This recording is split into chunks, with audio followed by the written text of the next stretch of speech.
Let me know if you can hear it properly.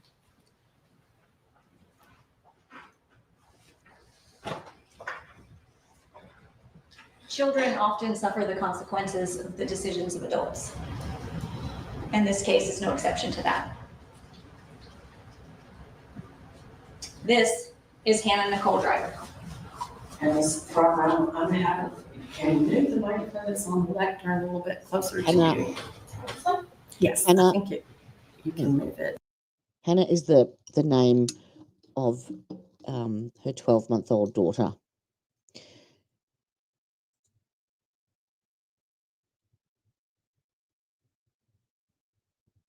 I don't know what that means, sweetheart.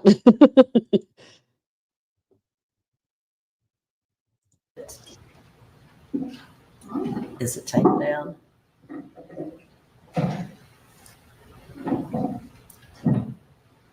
Oh, that'd be good. Rita, while you're here, I actually looked into and started watching the Chandler Halderson trial. Had it all set up, had my thumbnail done, everything, and then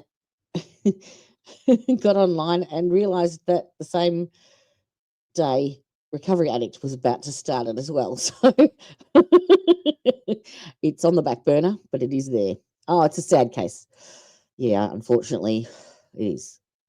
Anything with children in it. And this just seems to be more and more of it. Like, Thank you. This is Hannah Nicole Driver. On December 8th of 2020, she was 13 months old. This is not the way that you will see her in this trial. No.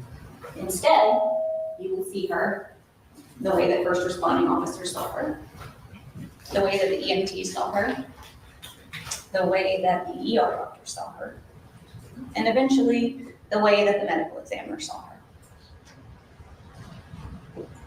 You will see this 13-month-old beautiful baby girl who had been brutally murdered by her mother, stabbed repeatedly until every bit of life drained out of her, and she died. But I wanted to start with a picture of what Hannah Nicole Driver was like before that happened. You are going to hear that Chloe Driver was her mother, and Chloe Driver was involved in an alternative lifestyle. You're going to hear, as the week goes on, a lot of distracting evidence. You're going to hear a lot of messy evidence about this group, about their belief systems. You're going to hear a lot of things that take the focus off of Hannah Nicole Driver. And I wanted to start with this photo because what your role is in this case and what your decision is in this case is what happened to Hannah and what the laws are governing the death of Hannah and what your decision is with regard to the murder of Hannah. But you will be confronted this week with a lot of shiny objects, a lot of dramatic, crazy evidence about these people and their viewpoints and their belief systems and their practices. You're going to hear that Chloe Driver was one of 3 wives of a man named Brian Joyce. All of them had alternative religious names that they assigned to each other. Brian Joyce also went by the name Benyamin Ben Michael. Some people call him Z.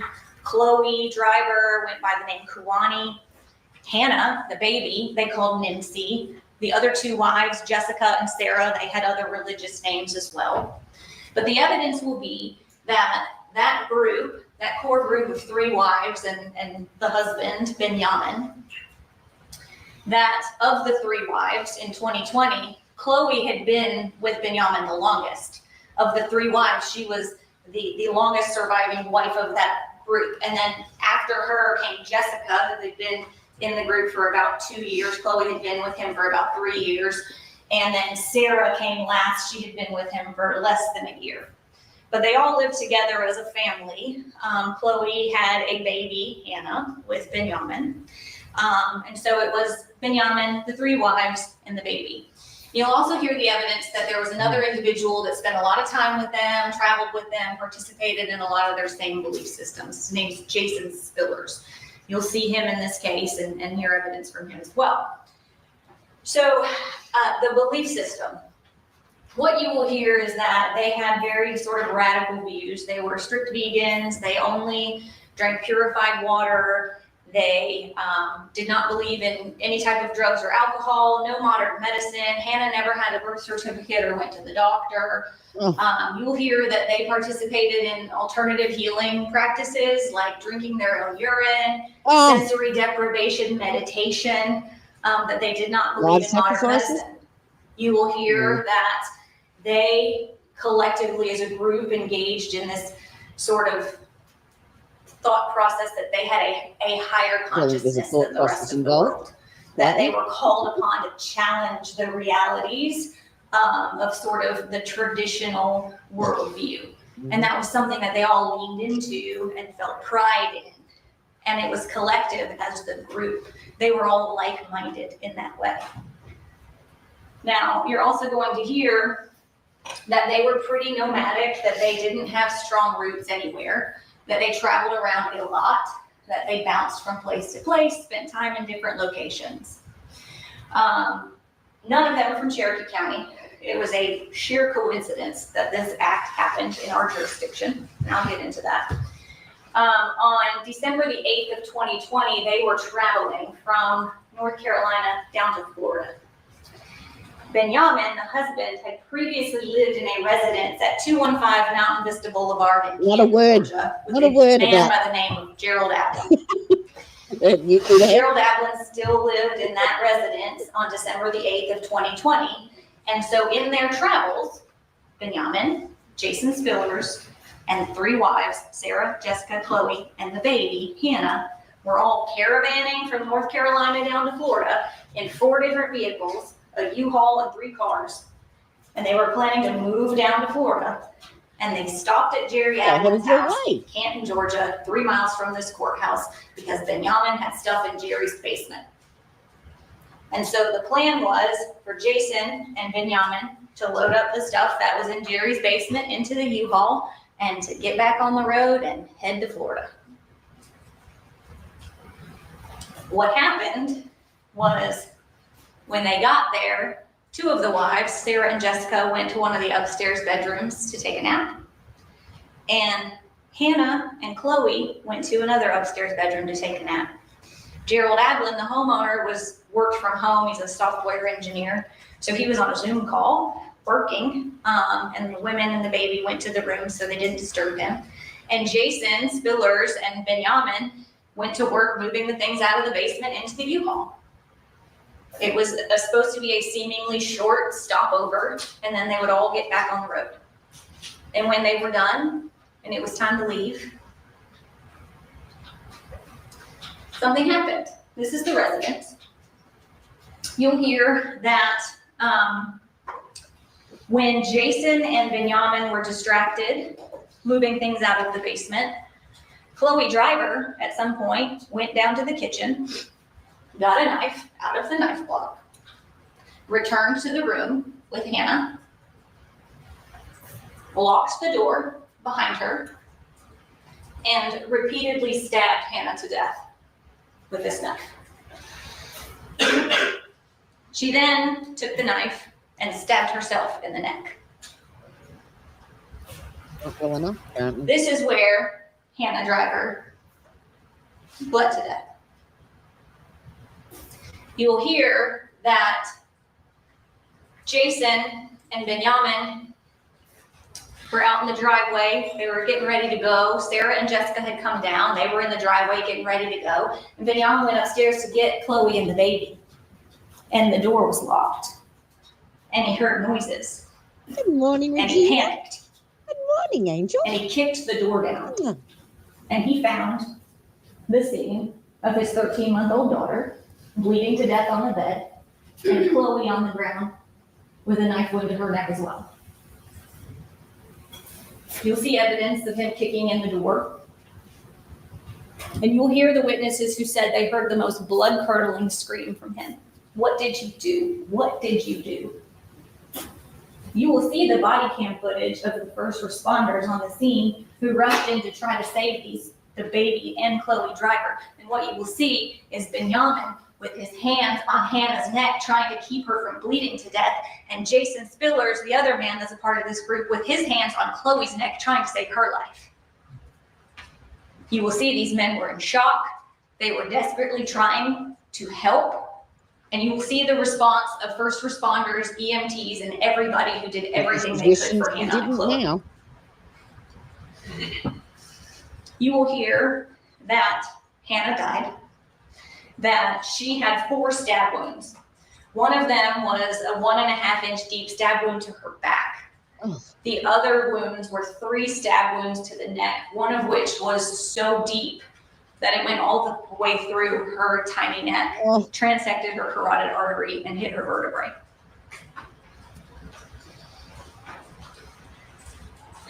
You are going to hear a lot of evidence about Benyamin. And I don't particularly expect you to like him. I expect you are going to hear that they're not from Cherokee County. But what I want you to remember in this trial is that their belief system and practices are not on trial. We only have jurisdiction over crimes that happened in Cherokee County. And what the evidence will be is that the only crime that happened in Cherokee County was a crime that was committed by Chloe Driver.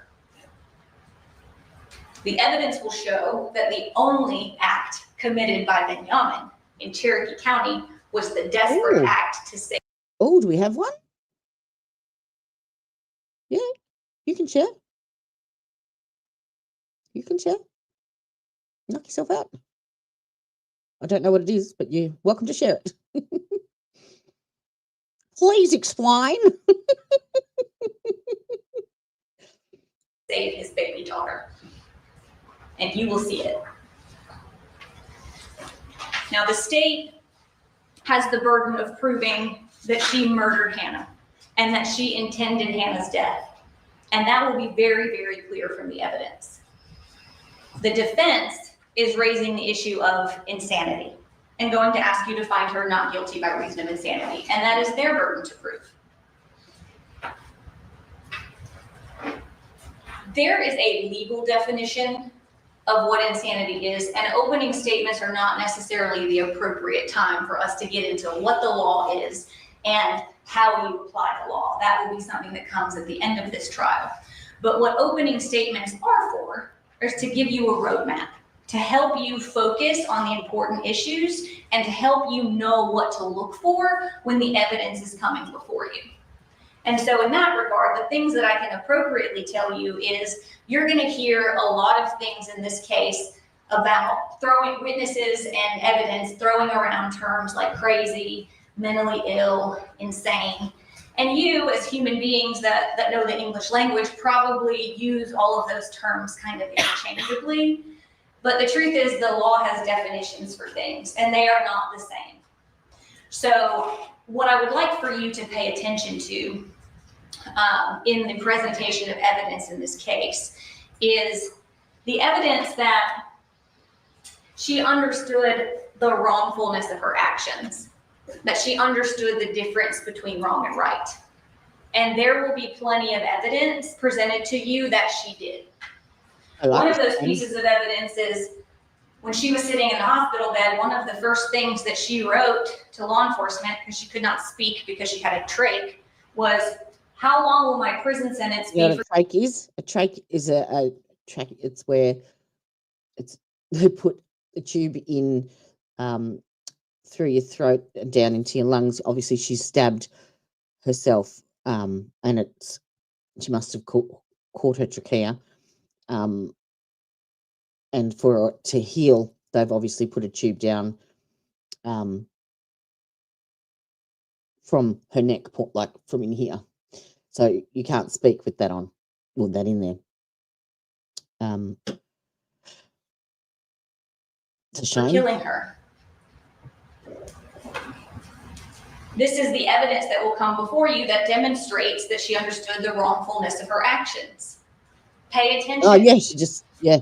She locked Just the showed, I door. She waited until she was isolated. Those are pieces of evidence that will come before you that are That's long. Stop that, sorry. The next thing I would like you to pay Was it attention to in snowing? the presentation of evidence is why she killed Hannah. There will be evidence about why she killed Hannah. Pay very, very close attention to what motivated her actions. He didn't do it, I did it. I was going insane and no longer wanted to be with his friends, but kept coming back for him. I only wanted my baby and husband, but he refused. The evidence will be she wanted him. She wanted to be with him. She was the first of this group of 3 wives, and the 2 others came after her. The evidence will be clear that she wanted to be with him, and he was never going to give up this polygamous cult lifestyle that they had adopted. This was one of the first writings that she made about why she killed Hannah. Pay attention to the why.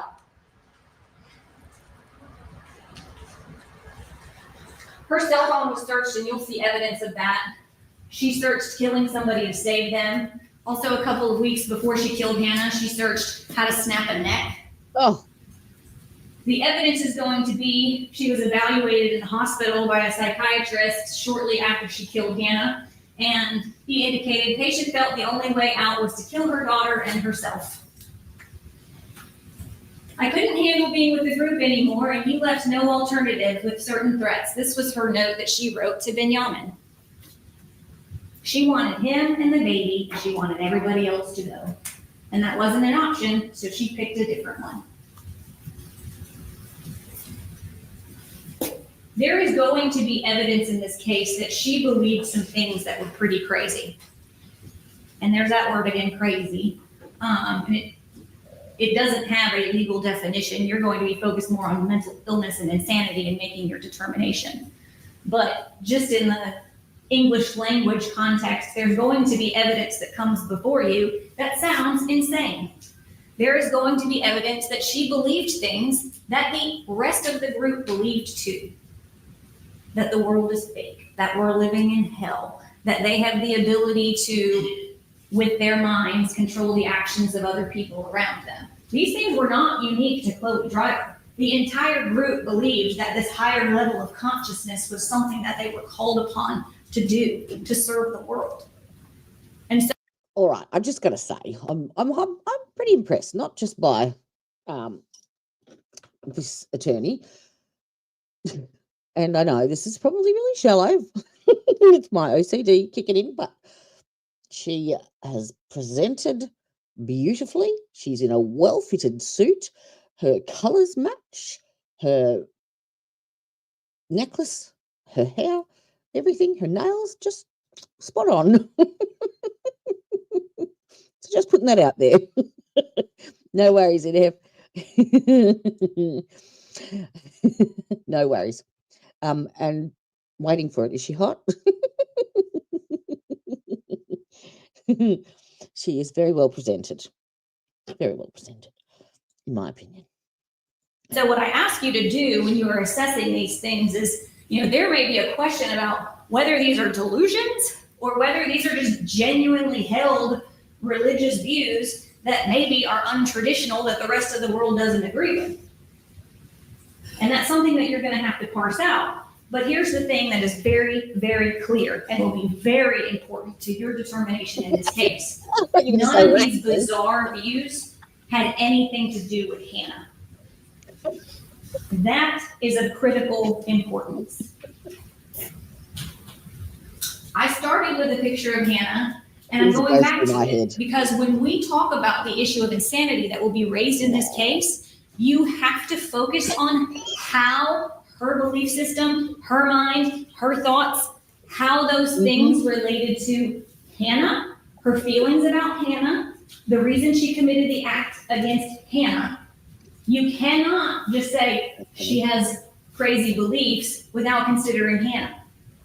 So in this case, what you will hear and what the evidence will show is not a single witness, not a single doctor that evaluated her, not a single statement Chloe Driver has ever made was that she believed Hannah was any kind of a threat to her.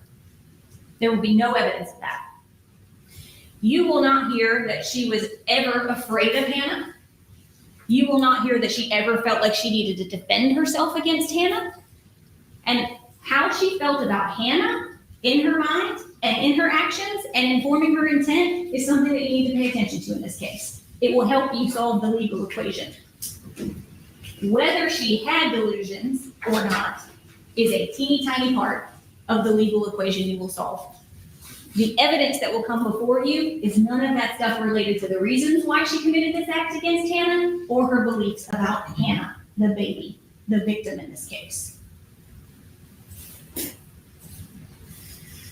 You are going to have to evaluate the evidence that comes before you about whether any of her belief systems were manifestations of mental illness and how that related to the act that she committed. It does. And what the evidence is going to be is that any manifestations of mental illness were completely separate from the motivations for why she killed Hannah.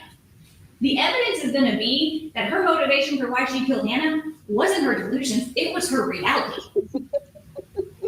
We all know he's The not evidence is going to be that she couldn't decide if she wanted to stay or go, so she picked a third option. And the evidence is going to show that that wasn't delusional at all. That was very reasonable thinking based upon the situation she willfully put herself in. I suspect in this case, there's going to be a lot of effort to paint Chloe Driver as the victim instead of this baby girl. You are going to hear that she was held against her will. She didn't feel like she was free to leave. But the evidence is going to demonstrate that that is not true. The evidence is going to demonstrate that as she sat there and stabbed Hannah to death, she had a diaper bag with her personal effects in it, and inside that diaper bag was a cell phone, $1,000 cash, blank checks in the name of Chloe Alexis Driver that connected to a bank account in the name of Chloe Alexis Driver that had $65,000 in it. Oh, couldn't leave, huh? She had the means to leave. Mm-hmm. The evidence is going to be she didn't want to. She wanted him. She had supportive parents who she had seen the day before she murdered Hannah. And instead, she chose to go with the group. That is what the evidence is going to be. The evidence will not be that she was held against her will. The evidence will be that she exercised her free will in wanting to be with Benyamin. The evidence will be that at every opportunity, she took the opportunity to maintain her relationship with him, even after she murdered Hannah. The evidence will be that she wanted to have her cake and eat it too. Even after she was arrested and charged with murder, the evidence that will come before you is that she was simultaneously talking to doctors, speaking to lawyers, evaluating her options for a defense in this case, telling them that she was an oppressed victim of this religious cult to shirk responsibility for her criminal actions and placing the blame on Benyamin, saying all those things to the doctors and professionals that were evaluating her, while simultaneously continuing to maintain conversations with him, continuing to maintain a relationship with him, making hundreds of phone calls to him and telling him how much she loved him. Phone calls that she placed out. He could not call her. The evidence will not be that she could not exercise free will. The evidence will be that she wanted to be with him. What you are going to hear is probably that this cult lifestyle wasn't great for her mental health. But that is not the issue before you in this case. The evidence is going to be that Chloe Driver was swimming in the pond she jumped in. And she did it willfully. It was the air that she breathed. And she chose that even after she took the life of Hannah Nicole Driver. You will not hear that she was deprived of free will. You will see that she exercised her free will. And the person that suffered the consequences of her choices was Hannah, not Chloe. The evidence will be clear that Chloe murdered Hannah. She did it willfully, she did it intentionally, and she wanted her to die. The evidence will also demonstrate maybe that Chloe was a weak-minded person who was particularly susceptible to the cult lifestyle, but that is not the issue before you. The evidence will not demonstrate that she meets the definition of criminal insanity to the extent that she cannot be held responsible for her actions. And once all of the evidence has come before you, and all of the witnesses have been questioned, I'm going to ask you to hold her responsible for the consequences that this child suffered from her choices and her decisions.